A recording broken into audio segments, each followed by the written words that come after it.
you believe you will always be a sinner, or do you walk in the truth that when you gave your life to Christ, your old self was crucified with Christ? Romans 6, verses 5 and 6. For if we have been united together in the likeness of his death, certainly we also shall be in the likeness of his resurrection, knowing this, that our old man was crucified with him, that the body of sin might be done away with, that we should no longer be slaves of sin. The importance here, the key here, is knowing this. Verse 6 starts out with saying, knowing this. If we don't know it, if we don't choose to believe it, then it's not going to reflect in our lives. We have had the power of sin broken in our lives by our own death to sin, and we have the resurrection power of Christ's life in our spirits. But these facts won't change our experiences until we know them and begin to act accordingly.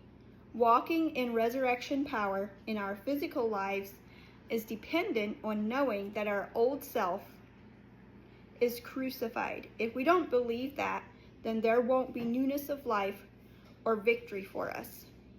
Our old self left behind habits and strongholds in our thoughts and emotions. It's up to us to reprogram our minds so that certain actions and attitudes become automatic.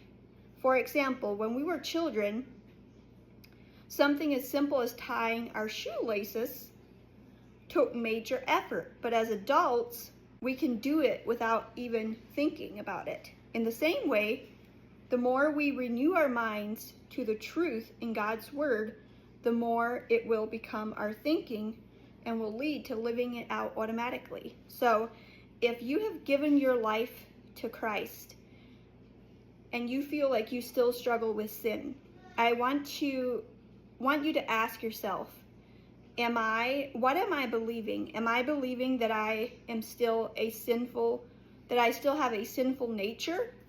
Or do I walk in the truth of what these verses are saying, that we have been crucified, that our old self has been crucified with Christ, that the body of sin is done away with, that we should no longer be slaves to sin? In Proverbs it says, as a man thinketh, so is he. So what are you thinking? What are you believing about yourself? Are you walking in the truth of what God's Word says? Or are you thinking that you are still that you still have that sinful nature, even though you have given your life to Christ?